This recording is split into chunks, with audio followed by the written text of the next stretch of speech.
Happy Monday to you. I hope your weekend was awesome. Toronto Blue Jays get the series win over the lowly Oakland Athletics over the weekend on the strength of a Saturday and Sunday victory. And probably the best thing that happened in this series was Vlad with a pair of hits in all three of those games, including hitting his first and second home run so far this season at Rogers Center.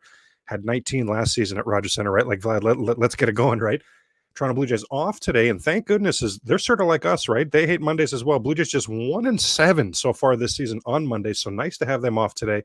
So I thought we'd spend today deep diving and taking a look at what we've seen in the first half of the season from the Toronto Blue Jays. Yes, the official midway point is Wednesday, but we'll already have a packed show on Wednesdays. There's a game that day with the Hound on the mound trying to get things turned around and rebound, right? We know Chris Bassett. Come on, big fella.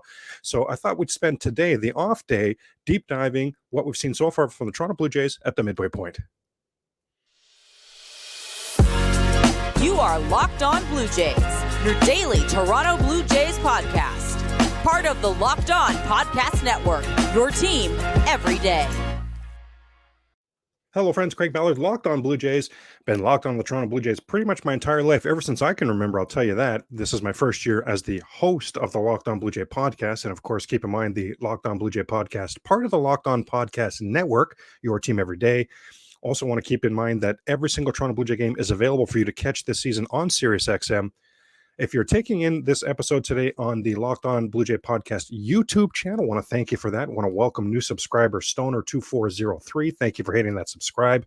And if you are watching it on YouTube, please hit that like, leave that comment, hit that subscribe, please, and thank you. For the everydayers making the Locked On Blue Jay podcast your first podcast listen every day, I see you and I thank you for that. Please hit that 5-star rating and help the podcast grow as well. You know, you have a friend, you have a family member that's a Blue Jay fan, a coworker, your Uber driver, your DoorDash delivery person wearing a Blue Jay hat. I mean, you name it. Put the podcast in their hands. Let's help the Locked On Blue Jay podcast grow. So again, as I mentioned, off day for the Blue Jays today. So we're Wednesday's the official midway point of the season, so we're a couple days early, but still, we've seen enough to know what the first half of the season looked like. And again, Wednesday's show will be jam-packed already. So let's jump into that, what we've seen so far in the first season. That's what today's show is going to be about.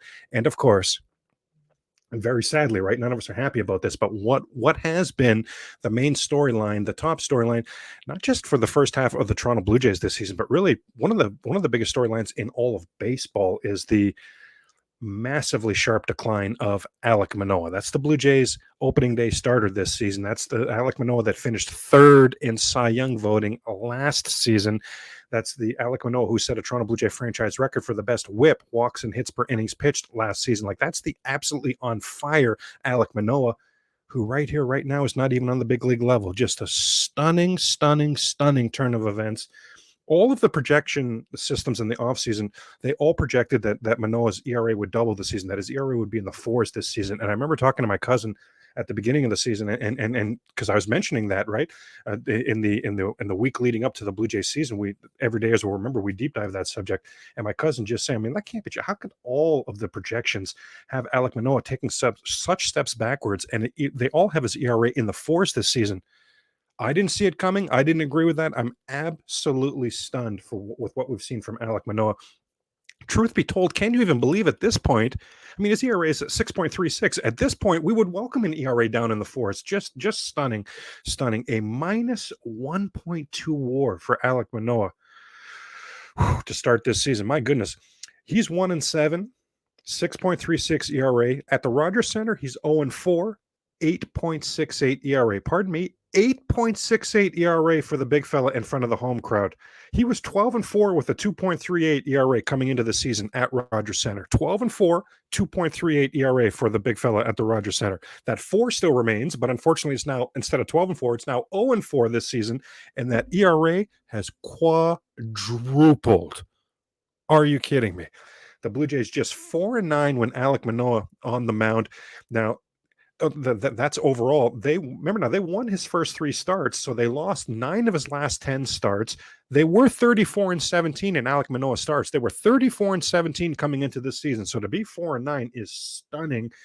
So 4-9 with Manoah, losing 9 of his last 10. Then Richards, remember that bullpen game in those next 2 Alek Manoah slots in the rotation. They lost both of those. So in the Alek Manoah spot in the rotation, the last dozen times that has come up for the 2023 Toronto Blue Jays, they've won once. They've won one of those 12 games. If they were 6-6, a 500 team over that span. And again, that's the slot where your ace was at, right? So I'm not even asking for a lot here. At 500, that's probably still underwhelming, but wouldn't we take it here? They'd be tied for the top wildcard spot if that was the case. Even 4-9 over the or 3-9, right? Over those 12 games, even something like that would have them firmly in the second wildcard spot. So just unbelievable the losing that has taken place from Alek Manoah and from that spot in the rotation. So in other words, Manoah's free fall has really had a lasting, a domino effect on that Blue Jay bullpen and on that spot in the rotation. My goodness. Overall, in the first half, the Toronto Blue Jays 43-36. That's an 88 pace win. Now, I mean, you can't be thrilled with that, right? But everydayers will know that we did a lot of deep diving at the beginning of the season of this schedule and what an absolute bear this thing was in the first half of the season. Blue Jays have already played more than half of their road games, for example, at this point of the season.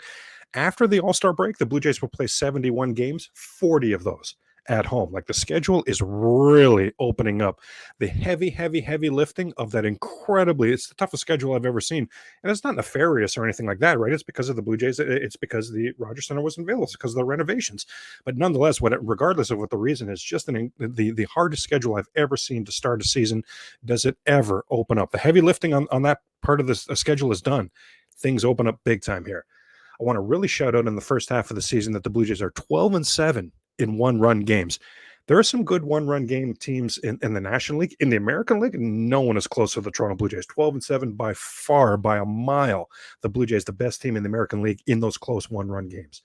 Now, just 4-5 in extra inning games. I'm certainly going to say that ain't great. We were talking earlier, as I said, 1-7 on Mondays. They're like us. 9-3 on Fridays. They're like us. The Blue Jays are like us, right? 14-6. The San Francisco Giants coming into town now tomorrow. The beyond hot San Francisco Giants. So that'll be another National League team that the Blue Jays have played here. Well, in the first half, they played the National League team 20 times, 14 wins. Is that good? Is that getting it done? How about last season? Toronto Blue Jays 12-18 versus lefties, by far the worst in baseball, by far, especially for contending teams. Like, it wasn't even close. They won 12 out of the 30 games against Southpaws. It was by far the worst in baseball. This season, 7-6. Are we writing home about 7-6? Are we thrilled about 7-6? I mean, probably not, but where it came from in comparison to last season, yeah, I'm going to take a 7-6 first half of the season for the Toronto Blue Jays against lefties. Absolutely, yes. And also in the first half of the season, one other thing I want to point out that I really liked from the Toronto Blue Jays is they did take care of business against the teams they're supposed to take care of business against. I know everybody wanted them to sweep the Oakland A's, but I mean, you can't just go around sweeping every team all the time, right? But the Blue Jays, so far in the first half of the season, have played 21 teams that had a record under 500. They're 16-5. They're 16-5 in those games.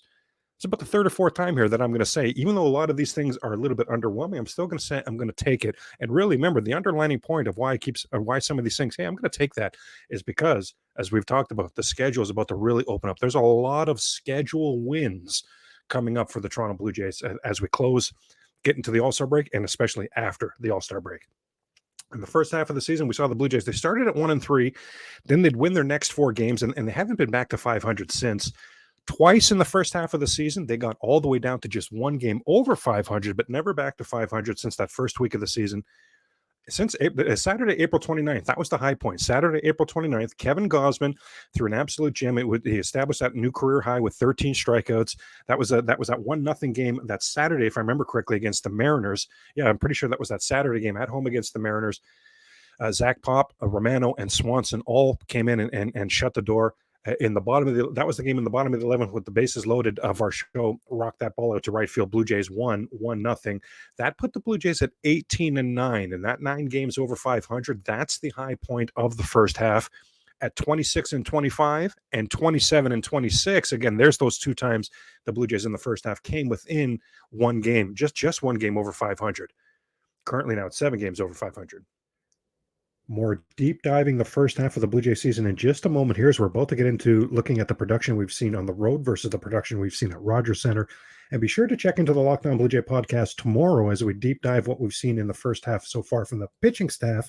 And we deep dive the first half of the player that I proclaimed needed to be the 2023 Toronto Blue Jay X Factor. Every day, as you'll remember who that was, I'm sure. But first, I wanted to mention that for a championship team, it's all about making sure that every player is a perfect fit. Well, it's the same when it comes to your vehicle. Every part needs to fit just right. So the next time you need parts and accessories, head to eBay Motors. With eBay Guaranteed Fit, you can be sure that every part you need fits just right the first time around. Just add your ride to My Garage and then look for the green check mark to know that that part will fit or your money back.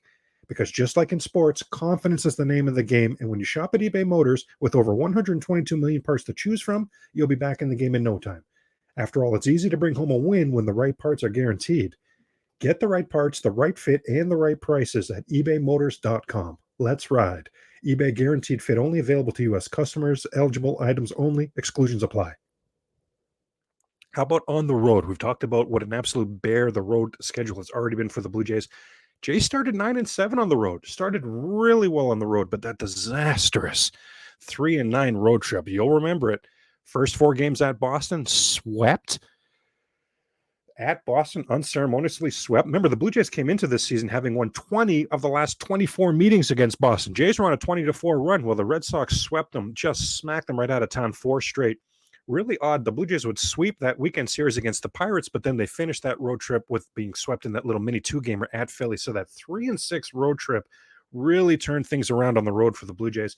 I mean, the only reason the Blue Jays are even at 500, 22-22 in the first half of the season on the road is they had those back-to-back weekends where they swept Pittsburgh at Pittsburgh and they swept the Mets at the Mets. How about against the American League East? Well, you talk about stats that definitely need to improve in the second half. 14 road games in the first half against American League East foes. Remember, they started 2-1. Remember, the first road trip of the season against the American League East was at New York at Yankee Stadium. Jays took 2 out of 3. Great start. In the 11 games that have followed against American League East road teams, 2 wins. 2 wins. 4-10 first half for the Toronto Blue Jays against American League East foes on the road. In a division this tight, that is not going to cut it. The best road game, speaking of division rivals, that was that 20-1 game at Tampa Bay. Now, that unfortunately, that was their only win in that series. That was a 4-game series. That was game 2. It was the only game the Jays won that series. And of course, in typical, feast or famine, no consistency to this offense in the first half. Very typical. They would take over 5 games after that 20-run game against Tampa. I think it was on the Tuesday, if I remember correctly. They would take 5 more games, and then into the 6th game, they would get the 20th run. So it took them 5 more games to amass. I think it was 19 runs, and then on that 6th game, they got that 20th run. So 20 runs one game and then right back to being that 3 or 4 run per game team that unfortunately that we've seen so far this season. And you talk about runs scored, the last 2 seasons, the Toronto Blue Jays last 2 seasons have been top 4 for runs scored. 16th this season. Well, 16th. We knew the offense would be different. I mean, I've admitted every day as we'll know. I've said a few times here that I was just wrong about how massive the steps backwards would be for the offense. I thought the offense would be pretty similar as far as the production, as far as runs scored. They weren't going to be hitting home runs to drive in runs. We could see that. A lot of power went out the door the last couple of years. We could see that, but I thought they'd be able to manufacture, thought they'd be able to score runs much differently than they have in the past and still be okay, still be just fine offensively. Boy, oh boy, we haven't seen it. The Blue Jays are a top 5. They're number 5 in all of baseball for the best batting average. So how can you be number 5 in all of baseball, but you're 16th in runs scored? Your top 5 batting average, 16th in runs scored. Well, it's because no team in the American League leaves more men on base than the Toronto Blue Jays, and no team in the American League leaves more men in scoring position. Don't we know this? It's the reason for this, right? It's the reason for the bald head, how the Blue Jays have hit in the first half of this season with runners in scoring position. Speaking of the power, what have we seen in the first half? Well, 2014 was the last time the Toronto Blue Jays did not hit at least 200 home runs in a season. They're on pace for 177. And I say 2014 was the last time they didn't hit at least 200. There were some steps backwards that were already happening right before the Teo trade, before the Lourdes trade. I mean, last year's team hit exactly 200 home runs. So we were seeing some steps backwards, fine. But, I mean, this pace for 177 this season, barely over 1 per game, it's a significantly bigger step backwards than what I saw coming from this offense. I'll say that. Blue Jays are top 10 in hits. They're top 10 in doubles. They're top 10 in stolen bases. They're top 10 in on-base percentage. They're top 10 in total bases. I mean, all kinds of check marks, right? All kinds of green check marks for the offense in the first half of this season.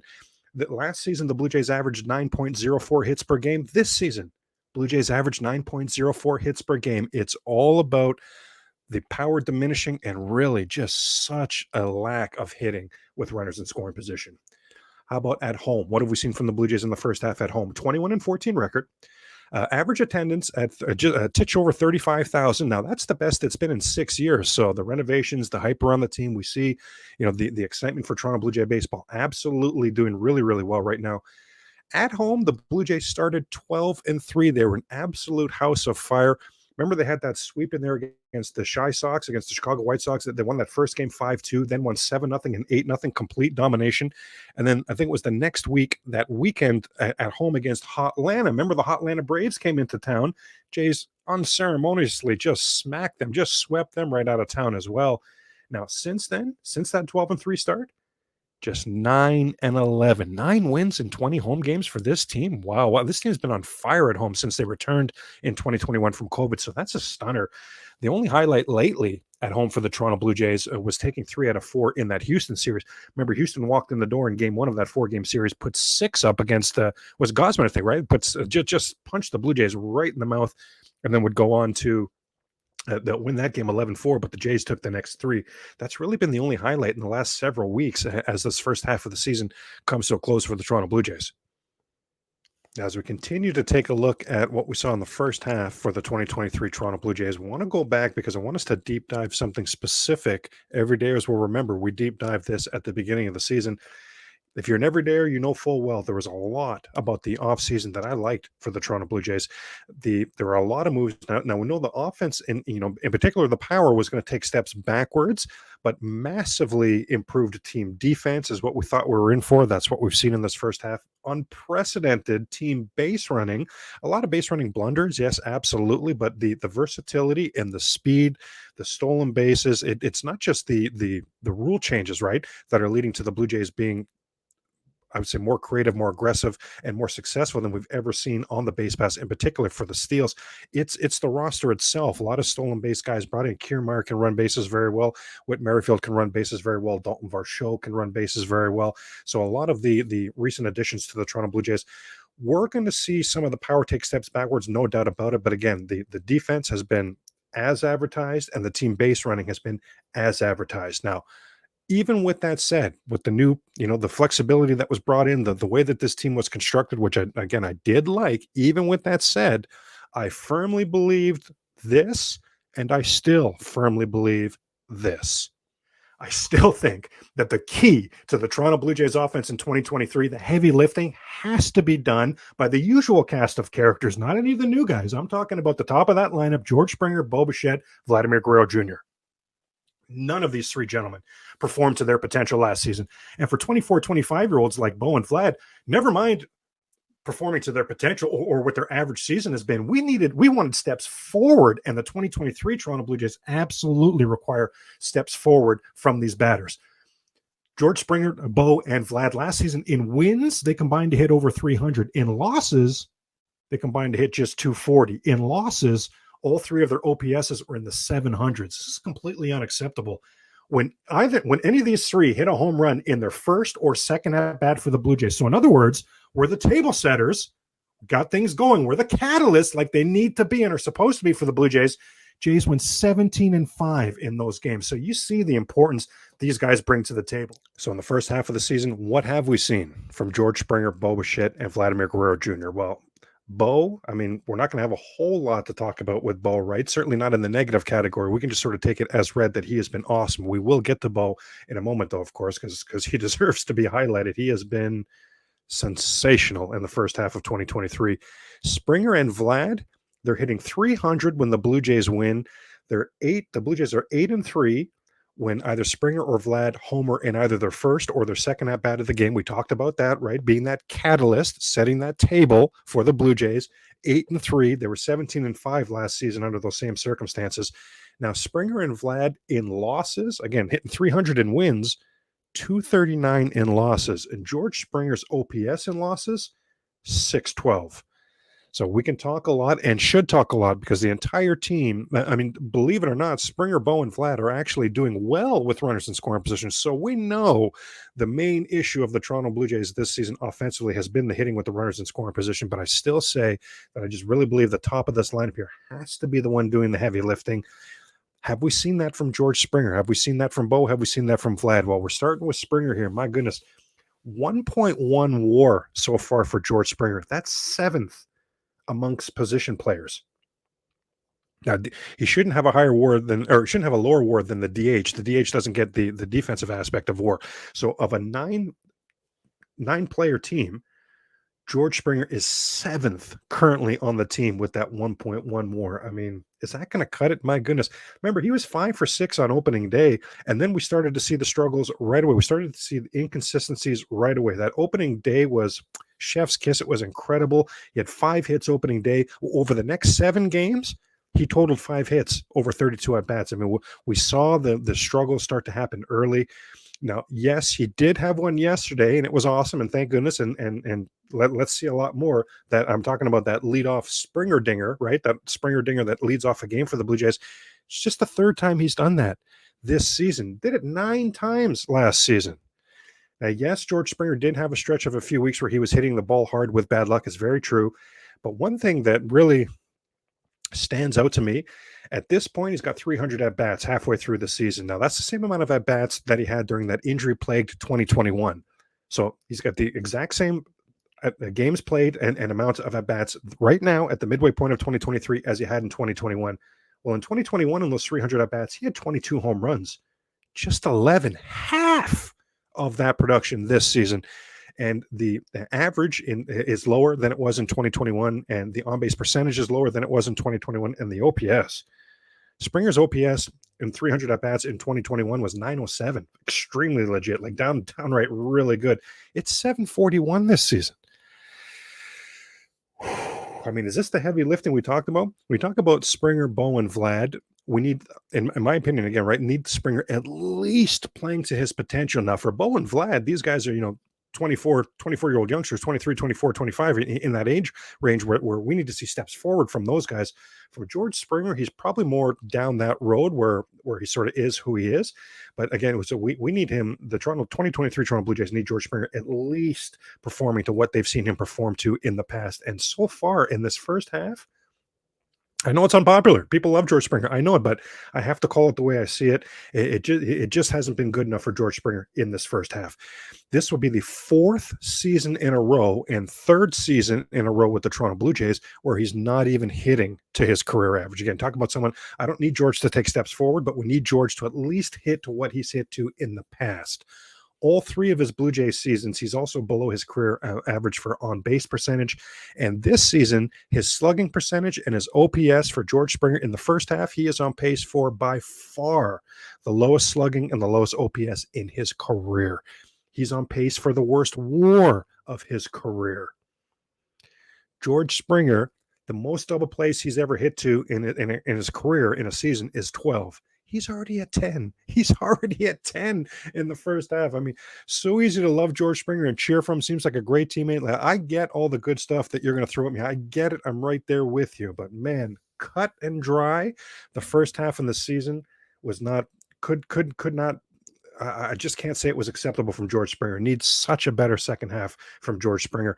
In 2015, now here's one really good thing. Let's really, because he's deserving of this praise. In 2015, George Springer had his best season on the base pass. He stole 16 bases, was caught just 4 times. Last season, he was stole 14 bases, caught just twice. That 14 steals last season actually led the team. Well, George Springer already has 12. He's only been caught twice this season, already has 12 stolen bases this season. So George on the base pass has been better than we've seen him before. It's getting him on the base pass, right? Next on Locked On Blue Jays, we deep dive what we've seen in the first halves from Bo and from Vladdy. Reminder that you can catch all the Blue Jays games on SiriusXM. And remember that tomorrow we deep dive what we've seen from the pitchers and take a look at my first half, how my X factor has fared in the first half so far for the Toronto Blue Jays. Now, for now, let's deep dive. Let's see what we've seen from Bo and Vladdy, right? How about Bo? Speaking of being on the base pass, oh my goodness. Well, you know what? Let's start with Bo's defense. That's always what people want to talk about, right? Bo's defense. Bo had 24 errors in 2021. He had 23 errors in 2022. In 2023, he's on pace for 17 errors. 17 errors from the shortstop position, from somebody who's a hitting machine like Bo Bichette. I'm going to say I'll take it. Bo's hitting 318. That leads the American League. It's third in all of baseball. Bo Bichette this time last season, the first half last season, was hitting 256. He has improved his defense and added 60 points from where he was at this point last year to his batting average. I mean, is that good? Wow. Bo Bichette hitting over 300 in day games. Bo Bichette hitting over 300 in night games. Bo Bichette hitting over 300 versus lefties. Bo Bichette hitting over 300 versus righties. Bo Bichette hitting over 300 if the Blue Jays put him in the leadoff spot. Bo Bichette hitting over 300 if the Blue Jays put him in the second spot. Bo Bichette hitting over 300 if the Blue Jays put him in the third slot in the batting order. He has been, we're doing double chef's kiss for how good Bo has been in the first half of the season. Leads the league in games played, at-bats, and hits. 3.5 WAR so far for Bo Bichette. That's fifth in all of baseball. Leads the Blue Jays by a mile. Fifth in all of baseball.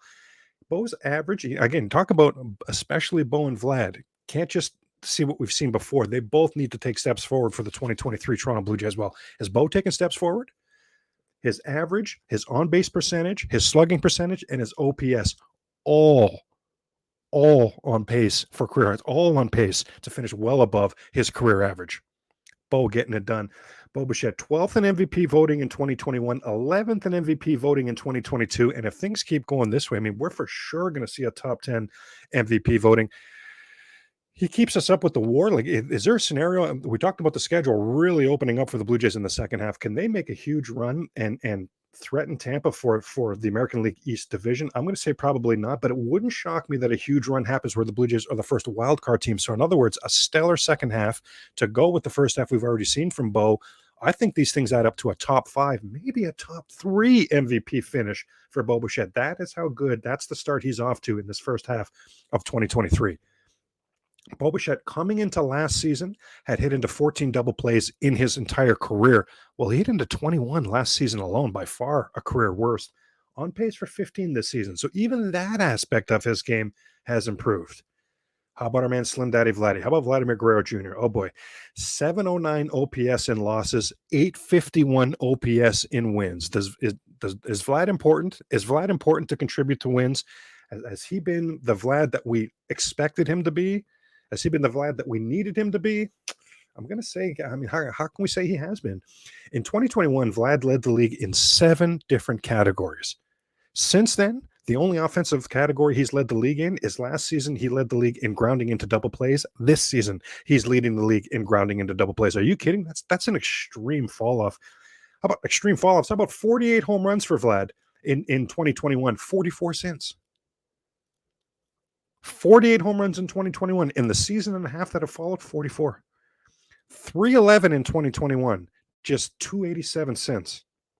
And I say just, right? I mean, for how many hitters, it's high 90 percentages, right? High 90% of batters would love, there's no such thing as only 287 for most hitters in baseball. For Vladimir Guerrero Jr., for Vlad, who I have pegged as special, who I have pegged as first ballot Hall of Famer, anything below 300 for me, completely unacceptable. 1.2 WAR. We talked about Springer and his 1.1 WAR being 7th best amongst position players on the Blue Jays. Vlad is 6th best. How? That is not the start that we needed or that I even saw coming for the 2023 Vladimir Guerrero Jr. 655 OPS at home. Defensive and base running blunders, mental and physical, the sort that you just would not expect from Vlad. Are defensive and mental lapses going to happen? It's a 6-month season. It's 162 games, of course. But from somebody as dialed in and that baseball savvy and brains like Vlad, we're seeing a lot more defensive and base running mental blunders than is acceptable. Some are blaming the fact that he doesn't have Lourdes here anymore or Teo here. I mean, that's all just completely ludicrous. So no one in that Blue Jay clubhouse, Vlad doesn't get along with anyone in that Blue Jay club. Are you kidding me? Vladimir Guerrero Jr. brings the party with him. His best friends are whoever his teammates are.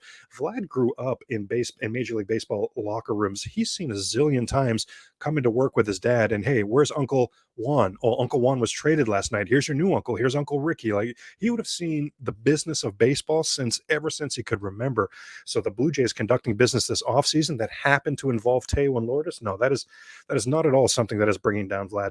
If anything, I do wonder about the wrist issue, because even though the power was decent, it wasn't Vladimir Guerrero Jr.-esque before the wrist injury. The batting average, the amount of hits he was getting, the production was certainly legitimate. He was hitting over 300 prior to that wrist injury, right? He was hitting over 300 prior to that wrist injury. Last season, if Vlad gets the same at-bats this season as he got last season, then he's on pace to hit 25 home runs. Does that sound like Vladimir Guerrero? Again, I'm going to go right back to how many major league players would sign up right now for a 25 home run season. It's going to be a career high. It's going to be a career high. For some, it's going to be massively a career high. For Vladimir Guerrero Jr., not at all in line with his potential. Can you believe now? Yes, Vlad hit the first 2 home runs at home this season the other day, right? I mean, thank goodness for that. Yes, obviously. But can I say something here? There were 370. Really take this in. There were 370 big leaguers who hit a home run in their home ballpark this season before Vladimir Guerrero Jr. There shouldn't be 370 big leaguers doing anything under any circumstances offensively prior to Vladimir Guerrero Jr. So, Bo, the first half, I already gave you the 2 chef's kisses. It was fantastic. Keep on doing what you've been doing. George Springer, need the second half to be significantly better than this first half. Vladimir Guerrero Jr. need the second half to be significantly better than this first half. That will wrap up Monday's Locked On Blue Jay podcast. No game today, but if there was, of course, you could catch it on SiriusXM. See you tomorrow as we deep dive the pitching, what we've seen so far, plus take a look at how my X Factor is doing. Go Jays, go, and we'll talk tomorrow.